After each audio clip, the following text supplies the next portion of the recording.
Hi, good evening everybody. Welcome to Blue and Gold Talk, the video on the channel that talks about random Sabres talk in this video. I'm going to talk a little bit about the thing we don't want to hear, which is the standings. Yes, I've had time to get over the whole Edmonton thing. I mean, guys, I didn't avoid making the video. I don't get hurt by 8-3 losses. If we lost that game 3-2, I'm up all night. 8-3? Come on. It's just anybody in the league would have beaten us in that third.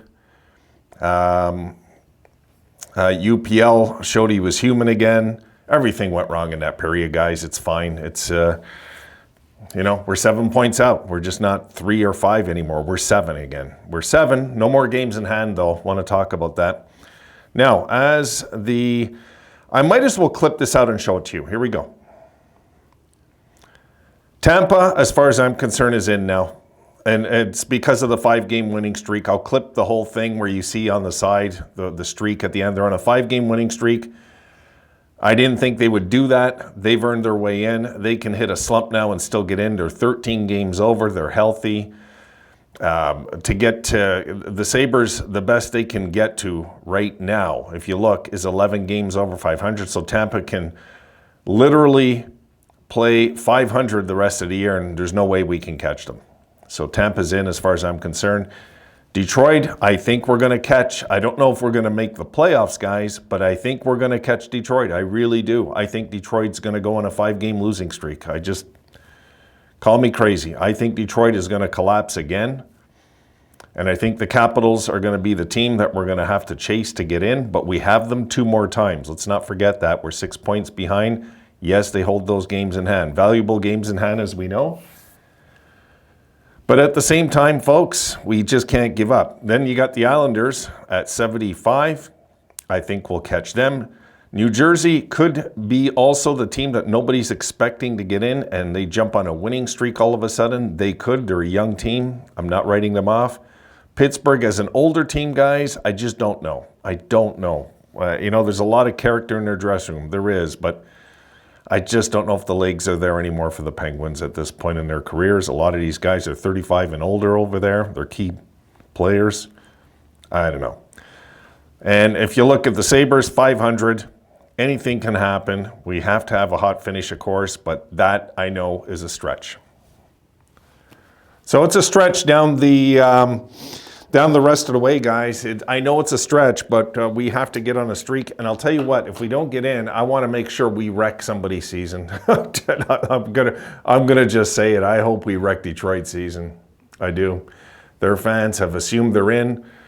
That fan base, I found, has taken the most shots at us during the year online, and I'm one of these guys. I just harbor that, man, and I'm like, oh boy, I hope we get a chance to end your year. And you know what? I think we might. With that game in Detroit, that might be where we can really put a nail into their playoff hopes, because they lost today 1-0. I wanted to see the score of that game before I made this video. I wanted to see what happened with Detroit and Nashville. And Nashville, as expected, won in regulation 1-0. So they had their struggle to beat Detroit. And Detroit lost with 5 minutes left, folks. And that's the hockey gods evening things up in that game where they tied it with 17 seconds left. And, one thing I want to point out in that Detroit loss, okay? Why I think Detroit's going to collapse, guys. This is 100% why I think Detroit is going to collapse. And Detroit in this game was out hit 23-4. 4 hits in a game they have to win and only 22 shots. Now, I get it. It's Nashville. It's a good team. It's a good team. It's a good franchise over there. But 4 hits? I don't know how you make it, Nashville had 25 giveaways in this game, and Detroit only put 4 hits on them. If they were turning the puck over all night long, wouldn't it make sense to put the body on them in a game that's 0-0? They had 19 takeaways, though. Nashville, Detroit had 5. There was no physical fight back by the Red Wings in this game. There just wasn't. And this is what I think is going to end their season, I believe. Detroit, I'd be surprised now if Detroit make it. I'm kind of expecting Washington. Islanders, one of the vet teams, to prevail. Unless the Sabres get on a serious run to close out the season, like 9-2. 9-2. They can't go any less than that. 9-2. That's a stretch. Let's be honest here. That's a stretch. 88 points.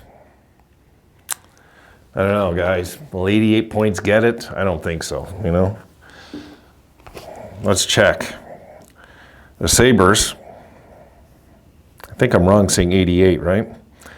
9-2, 18. Yeah, they would be. They'd finish 42 and 35. 18. They'd be 89 points. They'd be 7 games over 500. That's right, of course. 9-2. So 89 points, maybe. It's a stretch. I don't think the Islanders will hit 89 points because they're older. They're 30 and 25 right now. That means they got to play 2 games over the rest of the year. I don't know. And Washington, folks, we got them 2 times. Let's not forget that. This is why. If we didn't have these teams on the schedule, our goose would be cooked just about now, I think. But I'm not ready to throw in the towel. I'm just not. No. 2-3 game winning streak, and those teams start losing all of a sudden, we're talking playoffs again. You guys know how it is. Except this time, do we get over the hump and get lucky? This Sabres team, guys, is due for some luck. They're due for some luck. Whether it be out of town, a streak we don't see. We're due for some luck. We just can't keep losing like this forever. But I'll tell you what, guys. Honestly, not firing Granato might have costed us a playoff spot this year. We keep hearing how the players love him. I'll tell you what, the players love Ralph Kruger. Remember? You guys remember that? They loved Ralph Kruger, did we? So I'm looking at it from that angle, guys. I don't care if the players like him. I want the players to hate the coach right now, not like him. I want the players to feel accountable. This is something that I don't believe is happening in our dressing room. I don't believe the players are held accountable. And isn't that what you teach players when they're up and coming and growing young boys into men?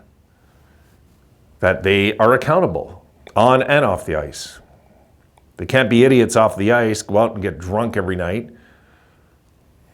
If there's no accountability for losing, is there any accountability off the ice? I'd like to know. Because it doesn't feel like there's any accountability on this team whatsoever. It just doesn't feel like it. And I know that's a recipe for disaster. And you know what? I've been saying it all year. If we kept Granato, we're going to miss the playoffs. And, but I can't give up. I just have to hope that the team finishes out like 9-2 or something, or give me any kind of a stretch of hope. Or 9-1-1 is what we need. I believe we need to finish 9-1-1 the next 11 games. And as much as that's a stretch, we know they can do it because they've finished hot before. So we need something to happen. And it probably won't, but it could. And if it still is in the realm of possibility, I can't throw in the towel, guys. I can't. I just can't. I got to see how this plays down. I got to see how they play the rest of the year. And I'll tell you what, guys, I'm going to watch them. I'm going to watch how Granato coaches in those games against Washington. I'm really going to watch what he does. And that Detroit game. I want to see how the Sabres play in those games. Now, without a doubt, we have to beat Calgary just to even think about finishing out strong. We have to beat Calgary. And that's, but we can't just go in and say, okay, season's over. Might as well let everybody beat us now. Like, no, can't do that. So I'm thinking along the lines of 9-1-1. As much as it's crazy to hear, 5-game winning streak, then it becomes 4-1-1. We need a winning streak, and we need it now. And we have to get it starting Calgary. We have to get something started. This road trip has been a disaster. A disaster starting in Detroit. Like Edmonton, for me, guys, doesn't hurt like Vancouver hurts a little more, because if we would have won that game, I'm very curious what mental set we would have went into that Edmonton game. To have a 2-0 lead and then kind of just get steamrolled the rest of the night. there's a lot of things. Like, I didn't even want to get into the details of the game. There's no point in breaking it down and showing you the numbers because we got hammered. I mean, it was to the point we just wanted to get off the ice the last 2-3 minutes. You guys seen what was happening. We just wanted to get off the ice, get in the dressing room. No, I haven't watched any of the post-game. I've been very busy the last few days, so I'm just finding time right now to come and talk with you guys and do a video. I don't care what they have to say. And I think many of you feel that same way. I don't care. I don't want to hear about, like who's injured or or how the boys felt. Like if they win next game, I don't want to hear the positive press conference by Granato. I don't want to hear it. I just don't. As far as I'm concerned, he did a shitty job as a coach this year with this team. The team started hitting more because we just got meaner. We just got meaner this year. Got a little older, meaner. I don't think it's because of Granato why their hitting went up this year. I don't think it's because of him. I just think they're older. They got guys like Clifton that maybe make guys feel accountable physically out there. I want to see what happens now down the stretch, that's for sure. I'm going to watch them, even if they're mathematically out. I'm watching them right to the end this year, guys. I'm going to watch every single game, every period that I can. I'm going to watch everything, watch it right to the end, and evaluate it at the end of the year. We'll talk about it, This is what I've been stressing all year life. Like 30 games ago, did I say we'd be 500? Here we are. Like, this has all the writings of a 500 season. It's so frustrating. We don't fall far under 500, but we don't get far over 500 either. And then we win a few to get back to 500, and then maybe win a few more to get over, and then we lose a few more to get back, and it's like it's never ending. It's never ending. So I want to see now what goes on the rest of the year. I want to see if they even make a push at all. If they don't make a push, I don't know, guys. This thing about, I don't believe it's a money situation why you have to keep Granato here. I just believe that's an Adams thing. And I blame Adams if nothing happens with Granato in the offseason and we finish 500 this year. Like, yeah, sure, we can next year have Granato and maybe have a good start and things like this, but what happens when we struggle again in here? Because I find the team in here struggles too much. And that's on the coach, guys. It's on the coach. So I'm looking for something this year to happen. And it felt like it was going to a few times. You guys seen it. We were kind of getting close. And, losing that game in Detroit, we never recovered yet. We haven't recovered from that loss. This is why we went in. I mean, the Vancouver game, after Seattle, a good win in Seattle, we go into Vancouver back-to-back. And I thought they played decent enough, believe it or not, even though they were totally outplayed. For a team that was back-to-back, playing a team that was right on their game that night, that Vancouver team was right on their game that night. And the Sabres have been pretty much a crap team all year long when it comes to being consistent.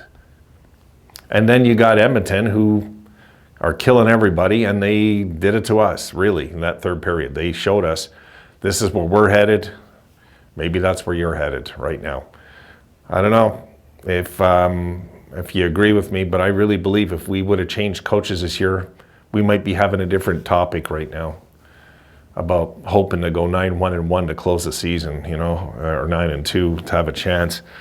I think we'd be right in this race if we would have made a coaching change. Maybe we'd be the team other teams are chasing.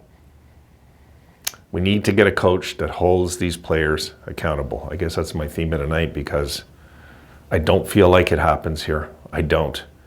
I'm so sick and tired of the players pouting like little spoiled children because the fans were saying fire Donnie. Well, you guys, you can't seriously be real about that. I mean, they all loved Ralph Kruger also.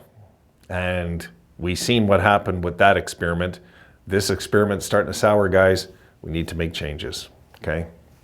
Need to make changes. Okay, guys, I'll see you in the post-game. Done for the night. And we have a snowstorm out here, so I'm going to go and enjoy that and take Rosie out where she's giving me, no. Get down. She's going to jump on my wire here. I better hold it up. Guys, I'll see you in the pregame tomorrow. we'll just take it a game at a time, see where the season brings us. What else can we do, you know? I mean, we'll just cheer them on and hope for the best. I mean, I'm not saying we're going to get in now, but at the same time, we're not mathematically out. Till the math is so bad. Anyway, you guys know I'll admit it once we're there. But if it goes down to like the last 3 games or something, no. I won't give up. I just won't. I won't. I can't. So we'll see tomorrow. See you in the pregame tomorrow, guys.